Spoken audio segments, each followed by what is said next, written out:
On this edition of Larry the Golf Guy, we have really a fun and wonderful conversation with Chuck White, who, particularly for folks here in the Southern California area, will be known to many as the voice of UCLA, as Chuck has called both UCLA football and basketball for over 3 decades. But Chuck, earlier on in his life, was quite the stellar golfer. So we talked with Chuck about his childhood growing up in Long Beach and how he got his start playing the game to his junior career, and then his experiences as one of the notable members of the UCLA Golf Team in the late 70s, which was quite the team with folks like Corey Pavin and Steve Pate as teammates. But Chuck held his own and then some. He was a 4-year letterman on those great teams and a third-team All-American one year. And we talked with him about that whole experience and just get his thoughts on some of the issues facing the game today. So all of that and much, much more up next on Larry the Golf Guy with Chuck White.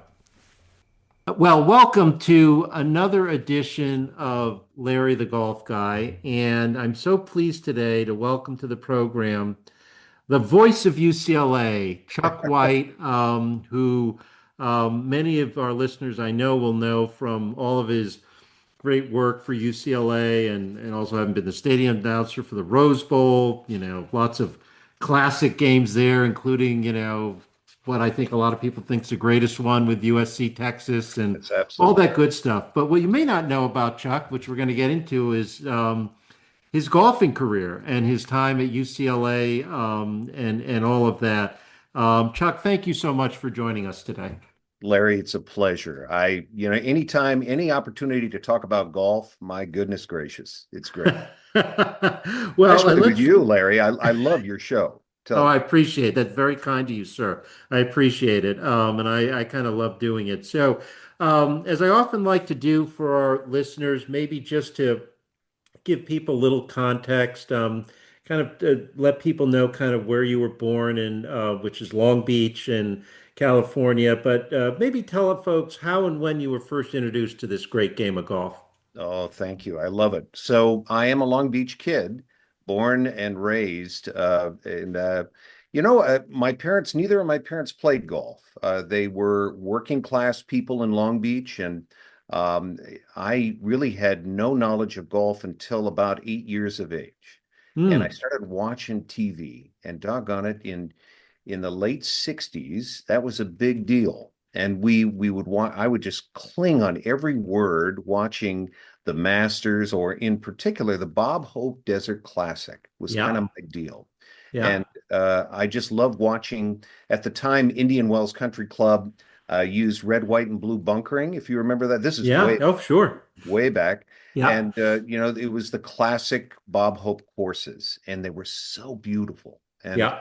um, I asked my dad and mom, I said, come on, you please, we got to go to Palm Springs. And they drove me out there, and okay, okay. And we stayed at the Riviera Hotel. And the Riviera Hotel was right at the entrance of Palm Springs. And I don't know what it is now, but it's a really hip hotel. In the late 60s, it was really the place to be. Of course, I'm only 8 years old, 9 years old.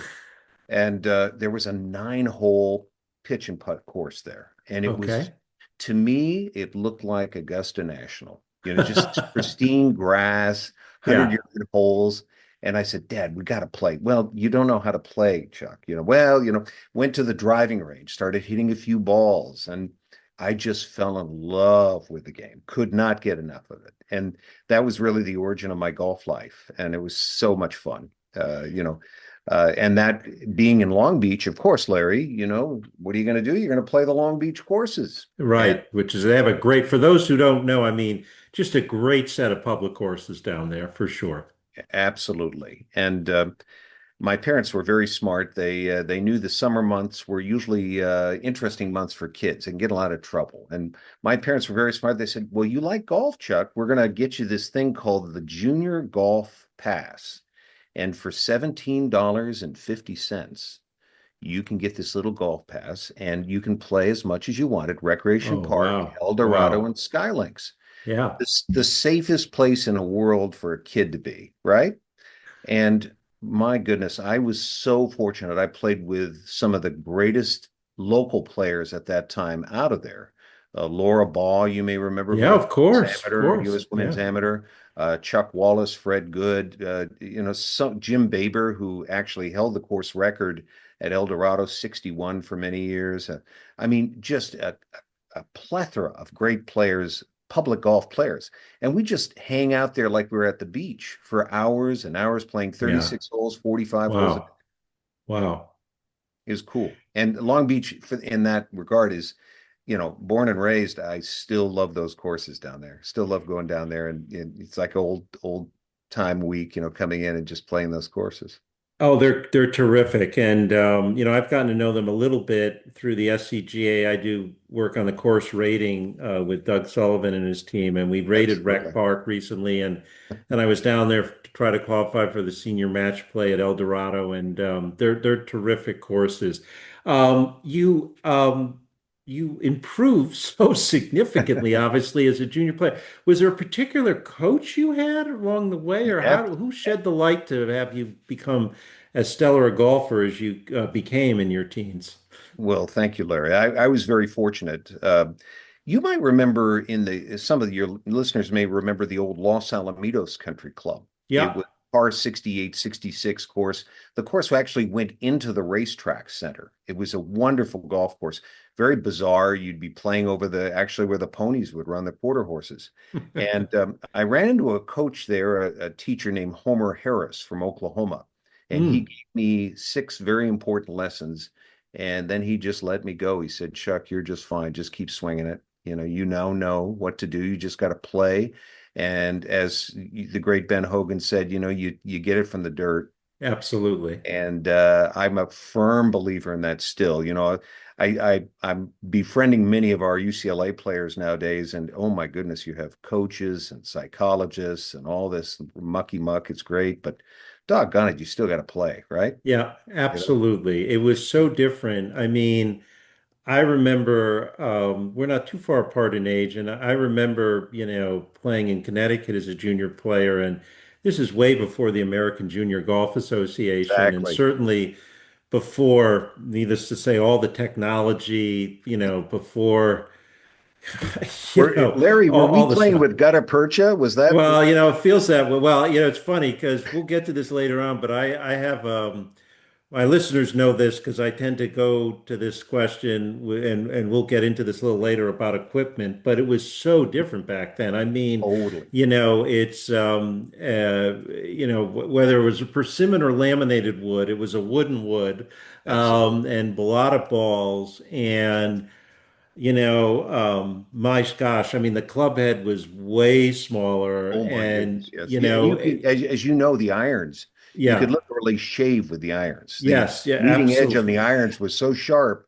It's like, what the heck? How did we ever hit those things? I have no idea. I honestly, we're sitting here with 460cc drivers, and you look at those old clubs, and the way those balls would spin, you could really you Absolutely. could duck hook a driver in a way you just really almost physically can't with the way the clubs are now. Certainly not Yes. the same way you could with those old things. So yeah, it was a very, very different sport. But you talk a little bit about your junior competitive career. It wasn't the world it is today with the AJGA That's and right. all the teams and stuff. But I'm sure you played in high school and everything. But what was Oh, your competitive absolutely. career like as a junior? Well, thankfully, very successful. So I was playing against my generation was the Mark O'Meara generation. Yeah, Uh, Mark was down in Mission Viejo, and that's where right. his family was. Played Mission Viejo Country Club, which was way out in the boonies back in those days. You That's funny to actually, think that, right? It you certainly drive the isn't today. 405 now. It's like Yeah. what the heck. But Mark, obviously, he's a great player then, but that was my generation. John Cook, Cookie and I Right. were very, very close from a very young age. 12, 11, 12 years old. We'd play at the Catalina Junior Championship. Our parents would Mm. bring us out there. And there was the Southern California Junior Golf Association, which was an amazing thing because we could play these private clubs as kids. And boy, you better mind your P's and Q's on those courses, Right, you right. know? But the talent was unbelievable. This was Scott Simpson era. This Oh, was, sure. Yeah. just so many great players. And of course, my later teammate, Corey Pavin, who, was burning it up too. But I was winning quite a number of tournaments. And in those days, there was a guy named John Cummings. John Cummings was kind of the Tiger Woods of our generation. He Mm, was the up and comer. And John wow. is now a very successful banker. Went to USC, what can I say? A little, an adequate university, but very, still a very, very dear friend. But to see John and to reminisce about how he played, he won everything, the Junior World Championship. Goodness, Right. his resume was incredible. But he was my main competition. We were Got really it. going after each other in the day, and we still love each other to this day. Yeah. And certainly one of the highlights must have been for you, you're 17 and you're playing in the Long Beach City Men's Golf Championships. It's not a junior tournament. This That's right. is, men's Growing men. tournament. And talk to us about that. That must have been, looking back on it, one of your signature achievements in your teenage years. No question. Thanks, Larry. You're bringing back some great memories. The Long Beach City Men's Medal Play Championship takes place in the summer, and we, I remember vividly. I was coming into it playing quite well. I had won a junior tournament at Los Alamitos. I think I shot 63, something like that. It's par 68, but was playing very, very well, and I just had a feeling things were going very well. And we played El Dorado first, opened with a 76, and I'm kind of going, well, that's not too good. But I was hitting the ball spectacularly. Go out to Rec Park, shoot 65 at Rec the next day. Wow. Wow. And just everything was just, as you know, when you get in the zone, Yeah. Yeah. it's the greatest feeling in the world. Golfers know it. Sure is. And you can't miss a shot to save your life. You can't miss a putt either. And then we went on to Skylinks for the third and final round. And I'm playing with these grown men, and they're all, the 17-year-old kid, what are you doing here? And I just said to heck with it, and I got a caddy. So this little kid named Bill Diebel, he's an insurance salesman down in Long Beach, said, "Hey, Hmm. Chuck, I want a caddy for you." And I said, "I don't need a caddy. I've never had a caddy before." He says, "No, I never," and he was a very slight, tiny kid. And we're walking around together. He's carrying my bag, kind of tripping over himself. And I'm age 17. And the round continues. And I really realize I'm going like, this is like Eddie Lowry and I was just going to say we Eddie Lauer and met. Francis we met. I was just going to say it because that's when you describe him. I have that, I'm sure you know that iconic photograph, from Absolutely. Brookline of Eddie, who's not much bigger than the bag, carrying it This was around with Bill. Francis we met. And, I sank like a 40-footer on the 16th hole in the final round to take the lead. And, Bill just couldn't control himself. He's like 12, 13 years old. Okay, that we're doing great. Just screaming. And I'm like, "Okay, yeah, calm down, calm down. We got to bring it home. And thankfully we did. And that kind of led to UCLA. That really was the So defining moment. that's what got Eddie Marin's attention, I say. So Eddie Marin's, of course, the, longtime Bel Air pro, the little pro, so to speak, as his nickname Absolutely. was, and he was coaching those years at UCLA. That's how you got on his radar, I take it. That's exactly right. A very kind person wrote a letter and said, "Hey, there." He was a UCLA alum, and he wrote a very nice recommendation letter. We wrote letters in those days, Larry. Right. But he wrote a very nice letter, and Mr. Marin said, "Charles, come." He called me personally, and he said, "Charles, come on up.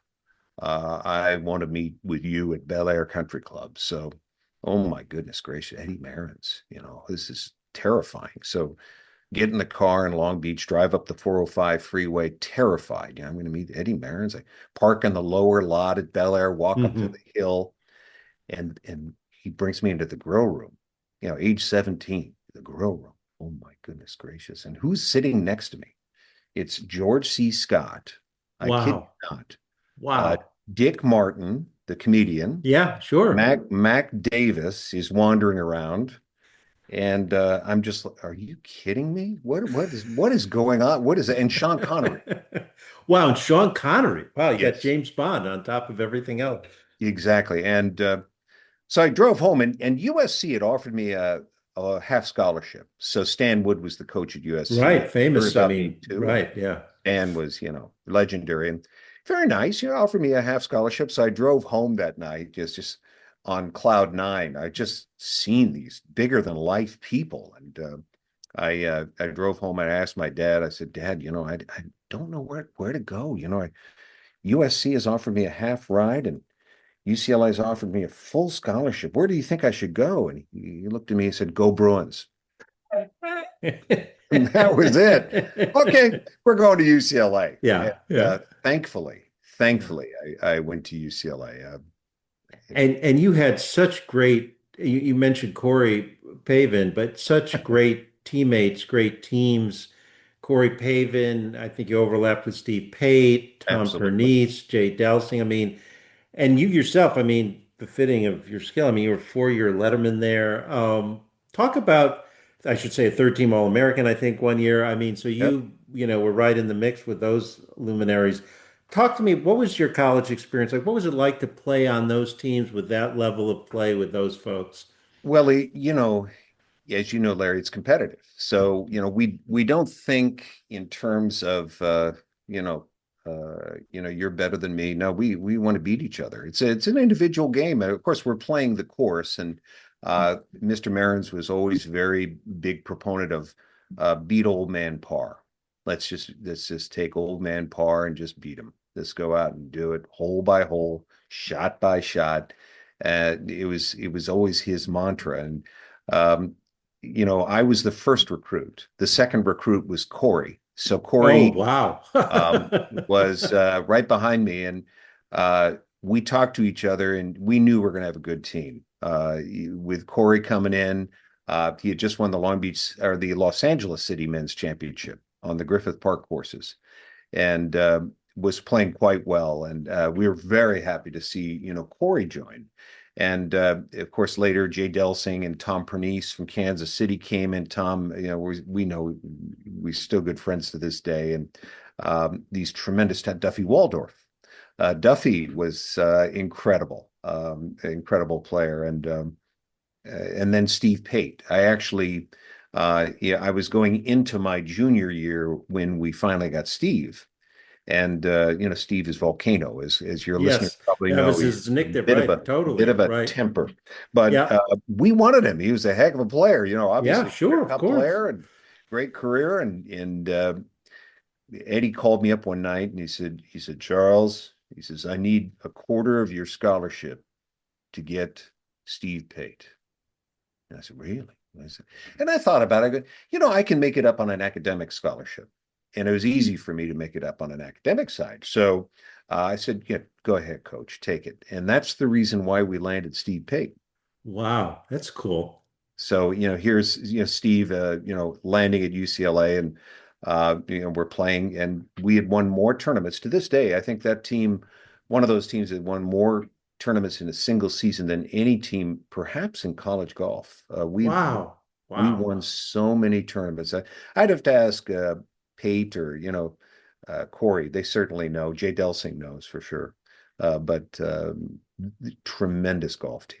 But we did not win the Natty. Yeah, so what happened? I haven't gone back and unearthed the NCAA records. I mean, what Well, happened you'd in have that to go tournament? back into the ancient scriptures to find some of that stuff. But it's a matter of timing, Larry. I think Yeah, for you sure. just got to hit it all on all cylinders, and we just never were on the same page at that moment. We played well at times. We played at Ohio State, up in Eugene Country Club. University of Oregon was hosting one year, and another opportunity we had in Bermuda Run with Wake Forest uh, was great. But it wasn't meant to be. The players, I wasn't playing particularly well. Either was Corey, and the team just kind of frittered away.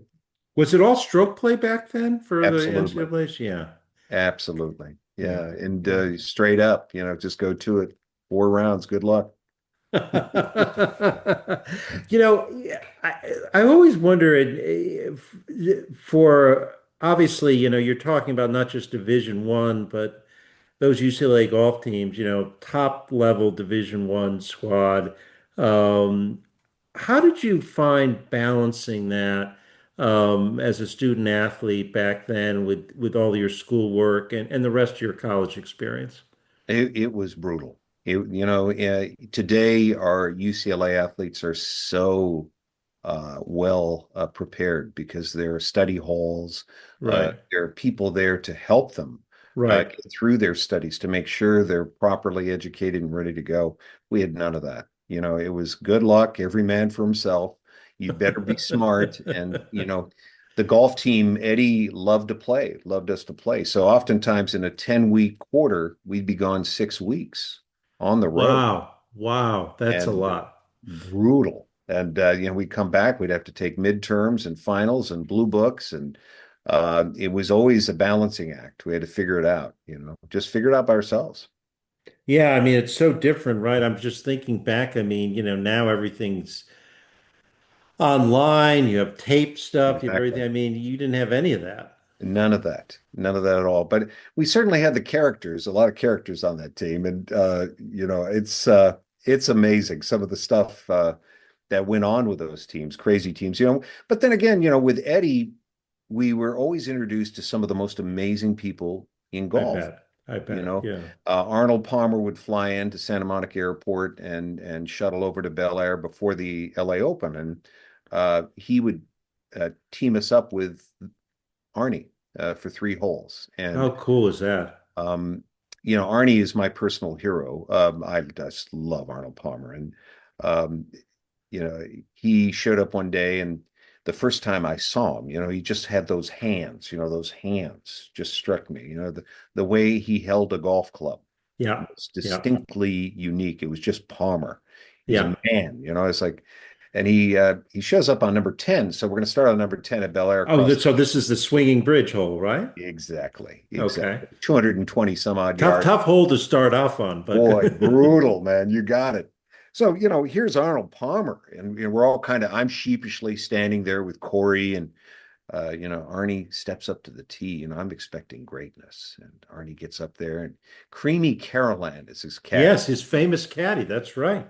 and he has these big, just beautiful bag, and just this chiseled face, and he gets up there and he tees it up, and I think he's got a little forward. He's going to try to slide a little forward in there, tops it into the canyon.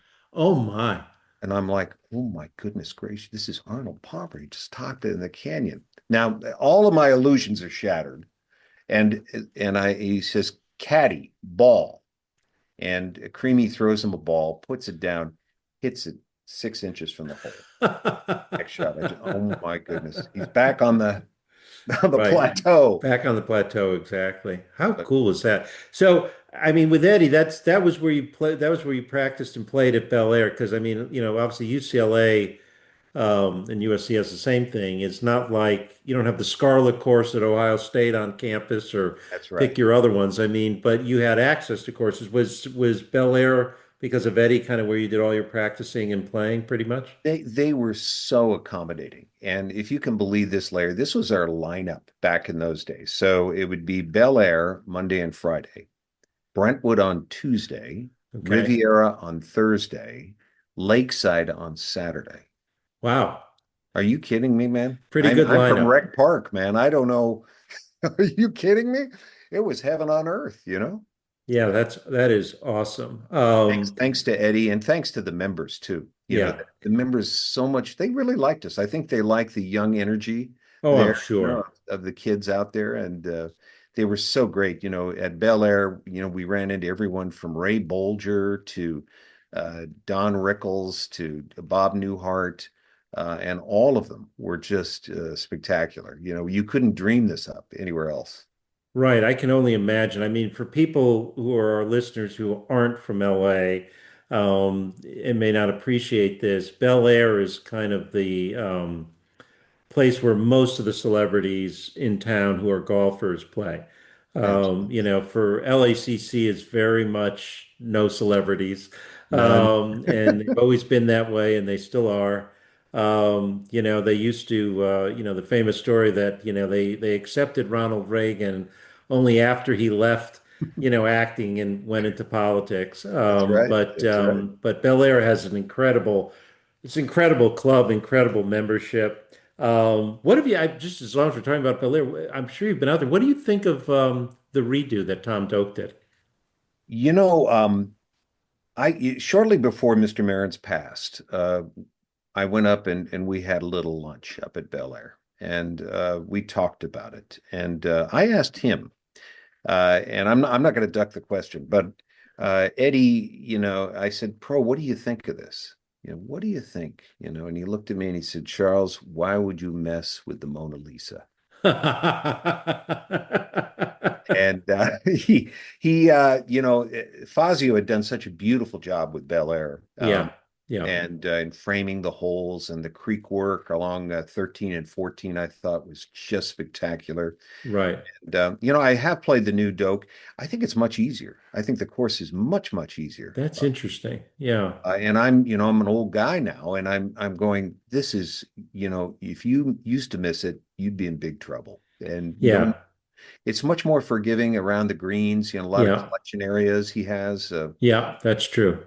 and but beautiful. I mean, absolutely gorgeous condition. You can't imagine that the Bermuda they have out there. I love that beautiful turf.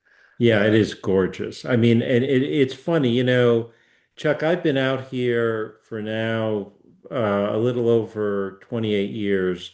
And I had never played Bel Air. And in fact, I had never set foot on the property until the U.S. Women's Amateur a couple of years ago, and which was great fun. We just had the Walker Cup. exactly.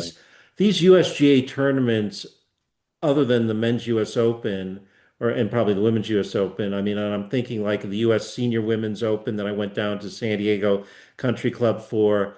They're just wonderful because, you can just walk with the players. That's right. They're not, they may have a green or tee roped off, but it's nothing like, going to the LA Open or going to the US Open where That's everything's right. so roped off. And that was a magical week. I root for the Stanford Cardinals, so Of I followed course. Rachel Heck around, who Oh, had an incredible run he that played week. so well. Oh, Oh so my well, making all the way to the semis, and that God. was coming off of, and the injuries she had. I mean, she, as you know, I mean, she had such a monster freshman year at That's right. Stanford, and then she got hurt and everything, and now of course she's decided not to make it a career and kind of follow, maybe the Stewie Hagestad model That's or right. whatever of, being a career amateur. But, just the whole atmosphere there. And, I was just walking with her parents, got to meet her parents and stuff. It Wow. was a wonderful week. And kudos to the Bel Air membership because they really do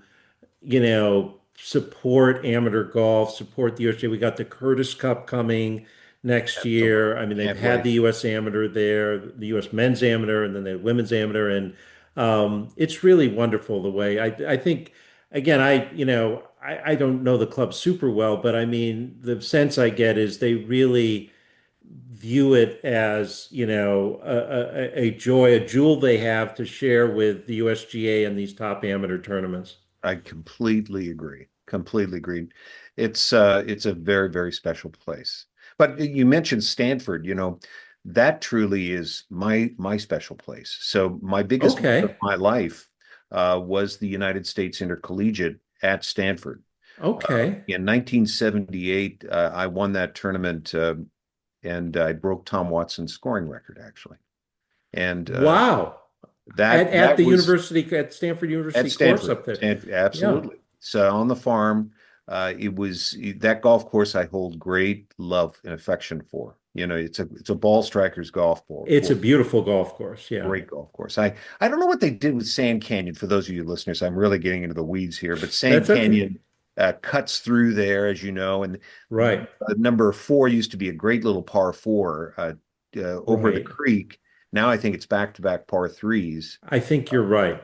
And I And totally remember because I'm going back. So I went to law school there, 10,000 years ago, although in reality, I guess it was about 40 years ago. And I would play it. And in retrospect, I only wish I had played it more often. You were talking about the Long Beach cost for juniors back then. So I graduated law school in 85, so we're talking about, the early to mid 80s. Oh yeah. It was $4 a round for Oh, students. really? So I would get $48 for a card for 12 rounds. So I only kicked myself that I didn't play more, but I totally remember that fourth hole. I know what you're saying. I'm Absolutely. pretty sure I haven't played it recently, but I'm pretty sure you're right. They redid it the way you said.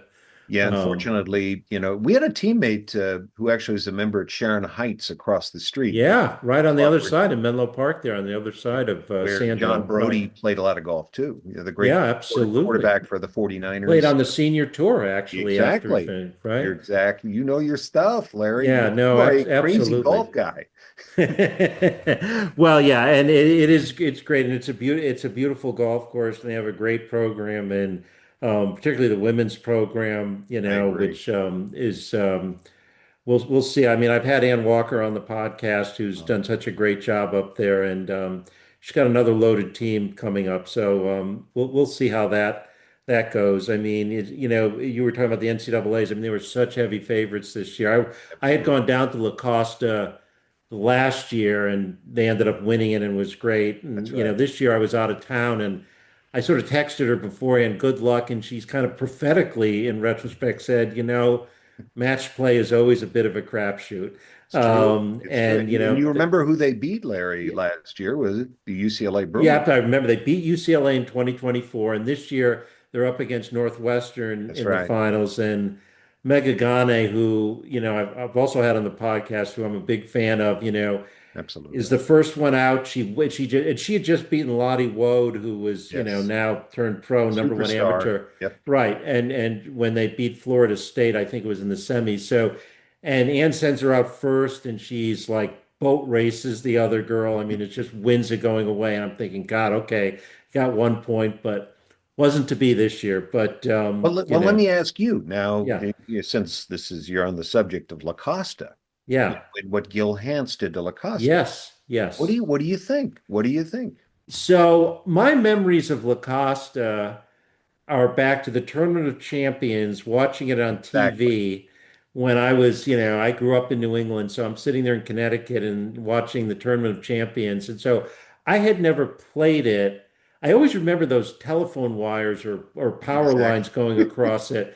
I have that memory of that, but and I know they played the match play championship there, but I had never played it until and I guess I still haven't played it, but I've now walked it a number of times because I was out there for 4 days in 2024. And I thought, so I can't do it before and after really accurately, Right. but just looking at the finished product, I think it's terrific. I do too. I mean, I like, generally speaking, I like firm, fast golf courses. I Me like too. things where when the ball hits the ground, the journey's It's only half over. absolutely. And obviously that, links, golf courses are like that. Bandon, where Mega just won Absolutely. the U.S. Women's Amateur, is very much like that. And Lacoste had that feel to it to me. And so um, I thought he did a really good job, was my takeaway from it. I agree. I agree. And I was talking to a couple of members. We were out there for the NCAA's men's this year for UCLA. UCLA was out there, and I was following a young guy I've been mentoring for a while, Omar Morales, who's now on the Corn Ferry Tour. Omar Okay. won the Big Ten championship this last year for UCLA, the Okay. individual Okay. championship, and UCLA won the team championship. But I was walking out there and I asked some of the members, what do you think of the course? And, too tough for us. Like there's a whole group, they just said, we can't handle it, man. And so they go over to the South course, Yeah. which Right. is a Right. little bit more benign. And, they like it down there. But Well, I think it's a great home for the I NCAA's agree. for sure. So I've got to ask you, I mean, one thing that struck me, Chuck, kind of thinking about our conversation and looking at all of your accomplishments as a golfer and, obviously playing at the level you were at UCLA and playing with people like Corey Pavin and Steve Pate and the like. Did you ever consider making golf your career? I mean, you must have thought about that. I did. Thank you for that. It's there's a cut point in golf for on that level. We're talking the 1 to 2% of the entire earth, the Yeah. level of play. And at the time, the Japanese were very heavily in business in Los Angeles. And Right. I had a great intrigue in trains. Now, this is not a divergence. I'm telling the truth here, but I was very intrigued by trains and bringing mass transit to Los Angeles. Okay. And I had befriended a guy who was a train guy, and he was a very big figure. I met him at Bel Air, and I was looking for work.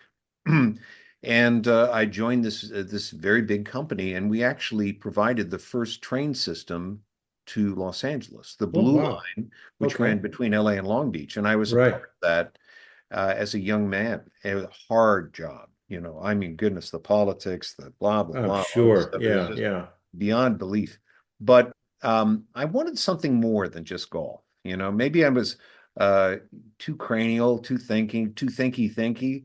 But golf was, you know, golf. You know, you hit the shot and that's it. You know, I just wanted a little bit more meat on the bone, something where I could use something interesting, something fun.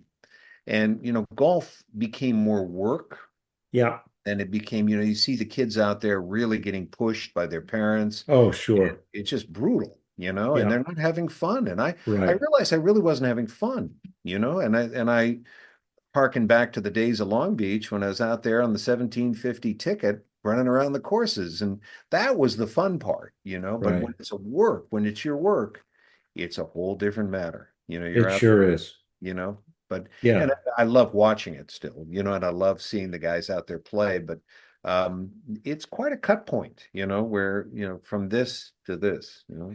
No, no doubt about it. So maybe how did you get into, now that you weren't taking that route, where you ended up doing, where of course you become the voice of UCLA for both football and basketball for, gosh, over 30 years, and Yeah. and other you do a lot of voiceover work, and a True. lot of, I mean, how did that all come about for you? Well, I needed some money. So I was at UCLA and, you know, there are a lot of cute girls at UCLA and my wife is one of them, but I need to go out on a date. And so this guy says, Chuck, you have a good voice. Would you like to do some commercials for me? And there was a credit dentist here in Los Angeles and he needed some spots done. So I did a few of those spots and they were broadcast. And then I did a Mazda commercial for Mazda motor cars. And that, hey, now I suddenly got some money. This is very interesting. And over the summer, a guy said, you know, Chuck, I think you should go down to Disneyland and you should work at Disneyland. I said, Hmm. I don't want to work at Disney. I'm a golfer. And they said, no, you should be on the Jungle Cruise. And I actually worked an entire summer on the Jungle Really? Cruise at Wow. Disneyland, which Wow. really got my chops going. It was like Yeah. bizarre, and it was such a blast. I mean, the kids down there working that gig, that's a fun gig, Yeah. really fun gig. But Yeah. I I learned the ropes and started recording more. And uh, the longtime announcer for UCLA, a guy named Don Sawyer, was stepping down, and he actually opened Pauley Pavilion.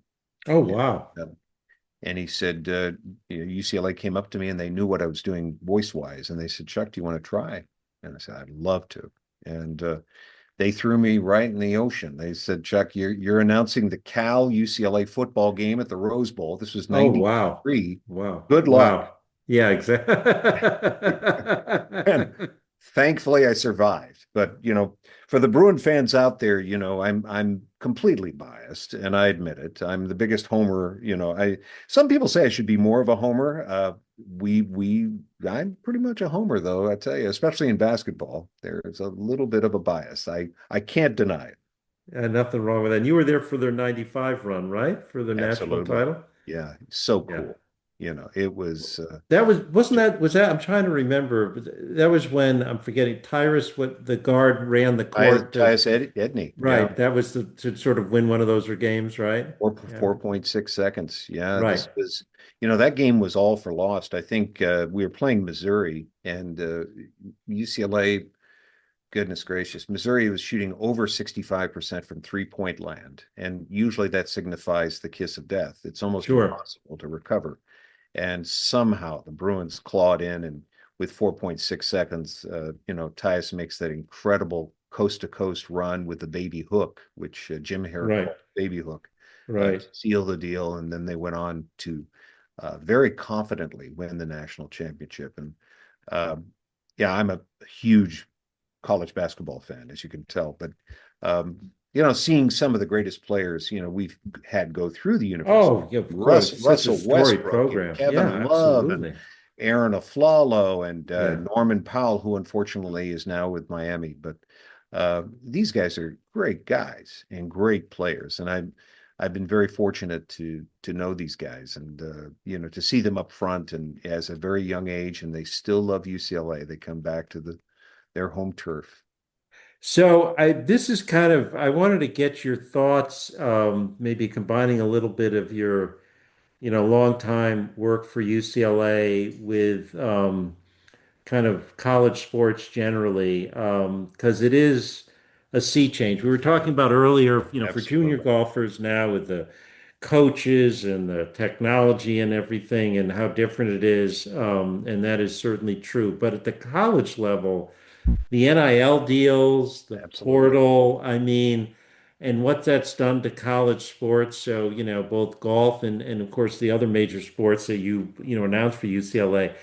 What's your take on all of that? You know, I first of all, I consider it very sad. It's one of the great things about college athletics is I'm not going to say innocence because, let's be honest, there's always been a lot of craziness in college sports, but Sure.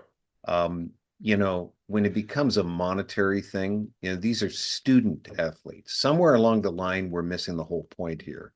Only 1 to 2% of players make it into the NFL from college football.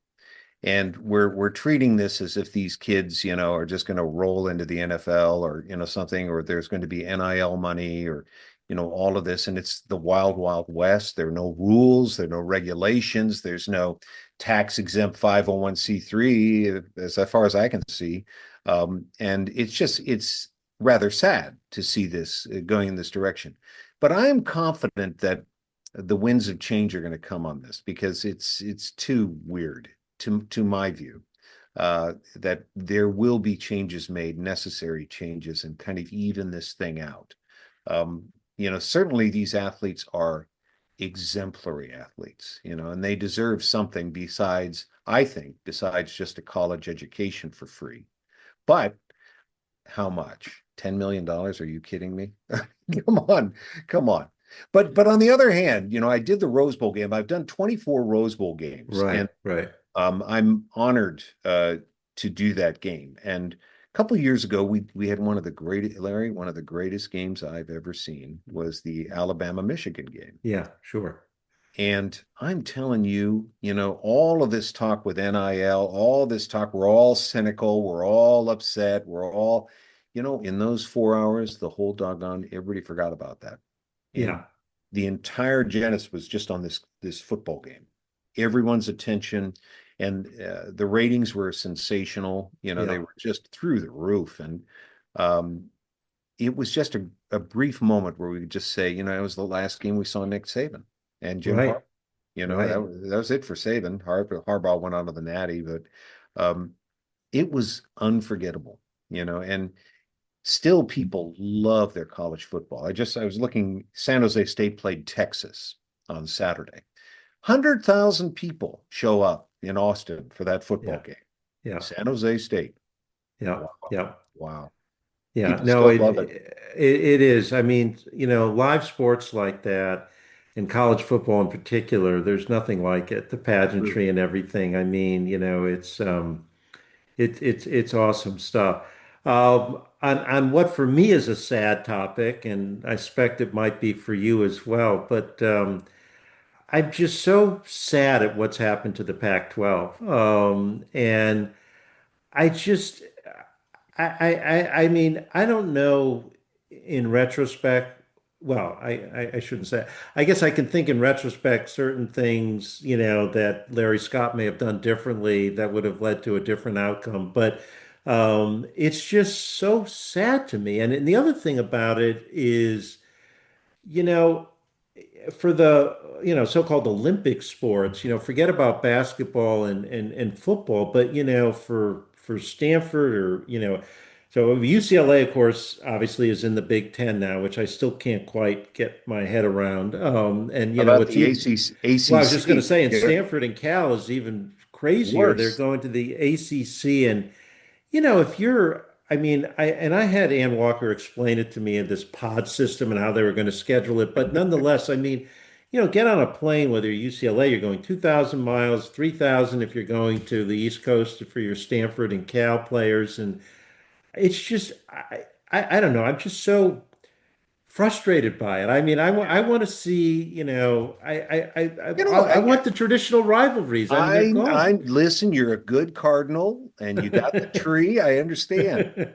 and I miss those. I'm going to miss those games. You know, going up there and Yeah, playing Stanford and playing Cal in Memorial Stadium and firing the cannon and all that stuff. right, right, Um, there is a 70, 80 year history going on here that we right. just threw away, and Exactly. it really is tragic. However, um, this Big Ten stuff is kind of interesting. Last year, Michigan State rolls into town, and they play UCLA at Pauley. And UCLA won that game in Pauley. UCLA went 16-2 last year in Pauley. They played very well. We have a 90% success rate in that stadium over history, thanks to a couple of good players in the past. But but you know, that game against Michigan State was really something. It was fun. Magic Johnson was in the house. Yeah, Kareem was in the house. yeah, You know, you see these bigger than life icons. There are things happening that it was just very interesting to see these guys. You know, Michigan defeated UCLA at Pauley last year. But you know, just different things happening.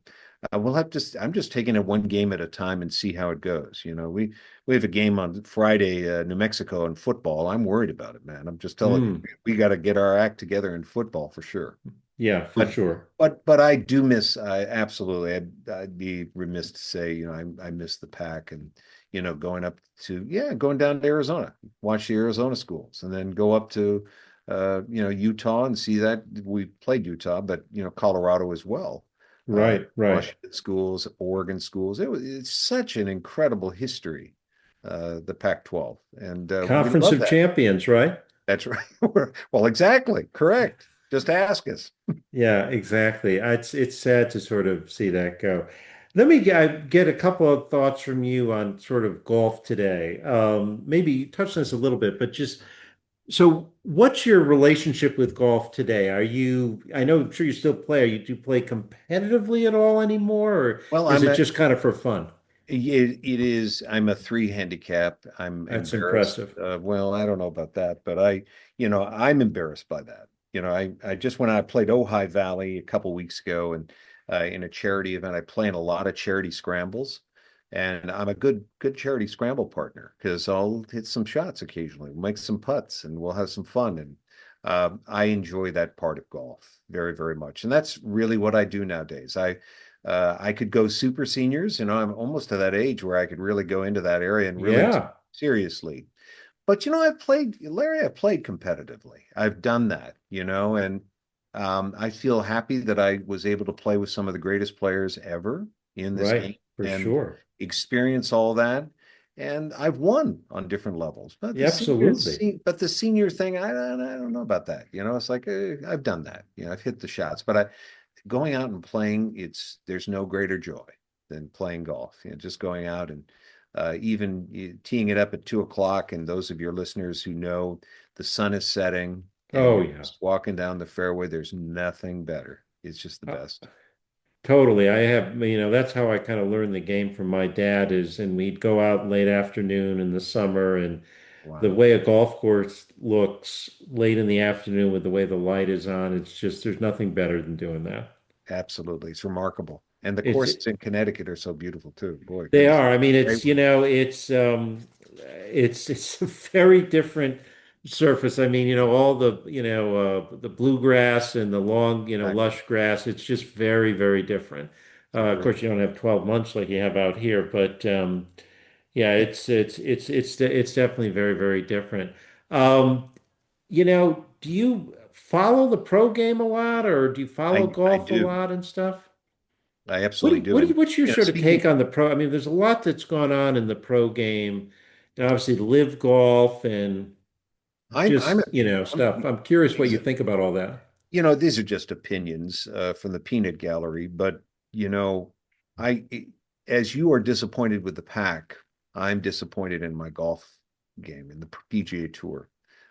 It was very sad to me to see this split between Live and PGA Yeah. Tour. I just did not like any part of it. And I'm going to be very honest, I felt it was somewhat sports washing, Oh uh, yeah, you know, absolutely. through the this Live stuff, and I don't like any part of that at all. I just don't. And I turned off. And if I'm thinking to myself, I'm turning off these things. I can only imagine what the non-avid golfer is doing. Right, They're right. not watching. Now I'm happy to see the ratings are starting to come back a little bit. We're Yeah, they starting had a good to get year at CBS on it. Yeah. a really good year. But that said, the live thing just bugs the heck out of me. And I can't put it any other way. I I didn't like the PGA Tour commissioner coming out and being all pro-American, and then suddenly we're joining hands, and I didn't understand that, and I'm trying to understand as a fan of golf. I just did not get it, but that's me. I hope we're about ready to see a great Ryder Cup, and I'm excited about that for sure. And I was so happy to see like Griffin getting onto the team. I think he could be a great young player, Yeah, in the mix. That absolutely. guy can play. Yeah, absolutely. And Isn't it Sam kind of Burns, amazing looking at the Ryder Cup, just as you mentioned it, how that's changed over the oh, last 30 years? I mean, and I always think, Nicholas suggesting that we add the rest of Europe, at the same time that, Seve's coming up and Longer's coming up and stuff. I mean, it was just a sea change because you're right. when it was just, Great Britain and Ireland, I mean, it was not very competitive. And now it's become not just competitive, but just it's crazy what a big event it is, don't you think? It is. But I love it. It's great. It's Yeah, very exciting.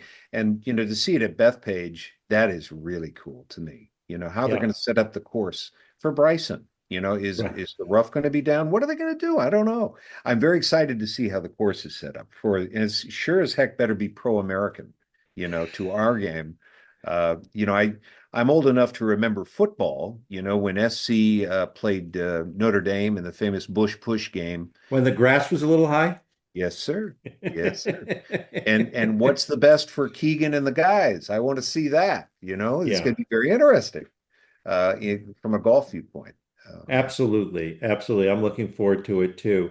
Um, Chuck, I'll get you out of here on this. Let me one other kind of related thing that relates to the program, I guess. But and again, you and I are old enough, we touched on this a little bit earlier to, have witnessed the change in the game because of technology. Absolutely. The club head growing to 460 cc's, the ball going from the balata ball to this, solid construction, which marries so well with the big metal heads. And and of course, there's been a lot of flack about the USGA's proposed ball rollback.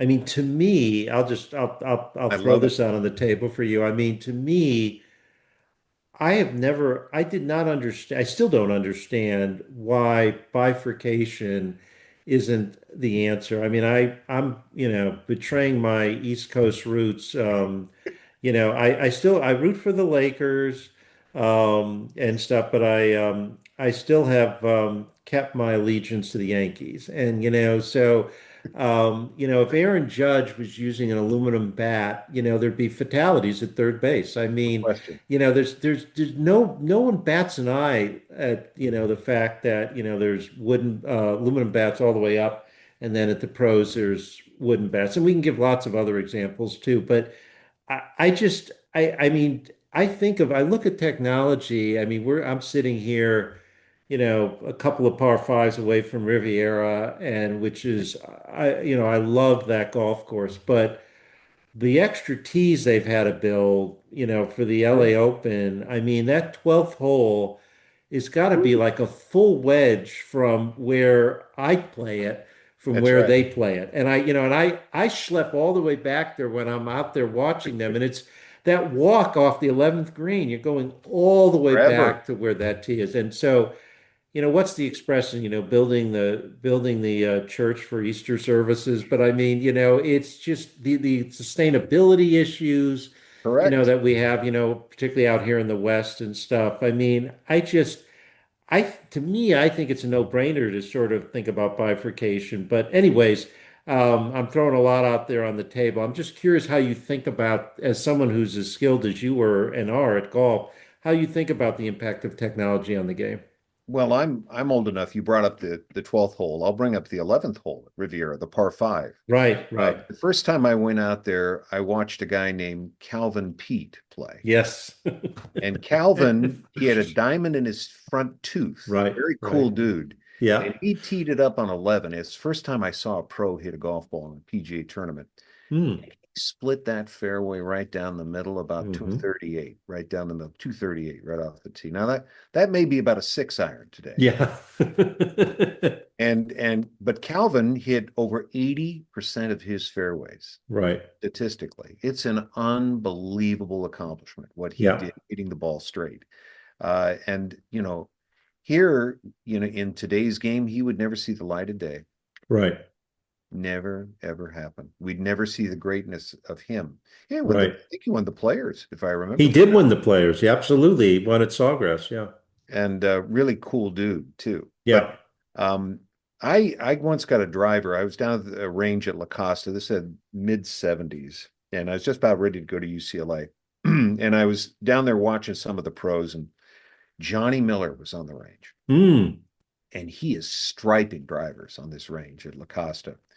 And he's got about 12 drivers out, and they're all oil hardened persimmon, Yeah. true Yeah. temper steel shaft, and Yeah. beautiful golf clubs. Yeah, just Yeah. a ton of them. And he's hitting this one. It looks like he's hitting it great to me. I'm just a little kid standing behind him. And he looks at me and he looks at this driver, hits a great tee right down the middle, splits it right down the middle. And he says, "Hey, kid." I said, "Yeah. Do you want this driver?" And are you kidding? Really? Johnny Miller gave me this, and it's a Tony Penna McGregor 403 oil hardened, Oh, that's a classic. and I'm holding on to that forever and a day. My wife Yeah. wonders why the hell I'm holding on to it, but I'm telling you, that will always be there. And I took it out a while ago, and I tried it and compared it to the current technology. I'm hitting it much longer today than I ever did at UCLA, Yeah. and way longer. And I'm like, what the heck is wrong with this picture? Something's weird. Right. But I understand what you're saying, but I think the cat is kind of out of the bag. You know, Yeah. once you've given us crazy golfers that panacea of just like, oh, I can hit it 300 yards, it's just too much. Of course, I want to hit it more. It's hard now to tailor that back.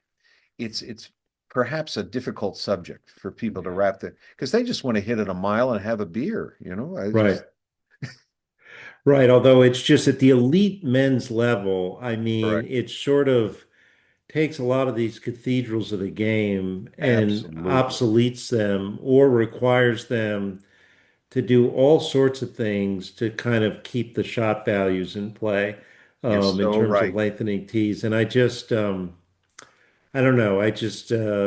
But I we it's, we played we played a hole, Ojai Valley, for those of you yeah, out there. Beautiful golf course, George Thomas yeah, it's a designed, I love it. I've played it. Yeah. sporty little course. The fifth hole there is about a 440-yard downhill par four. And I'm playing with Omar Morales, the UCLA player. And Omar gets up and just hits a nice drive. We have 62 yards to the pin, and we're playing in a scramble. 60 is a 440-yard. Are you kidding me, man? What the heck is this? I Right. just, you know, you just sit there and go, as you say, these obsolete courses that are just being skewered by these Right. drivers. Right. You're right. And I also personally think it flattens the skill level out again, at the Absolutely. elite level. I mean, I think, I always love those pictures that you sometimes see where Rory's hitting a for old persimmon driver and the old ball and stuff like that. I do And too. he's such a generational driver of the golf ball. I think Truth.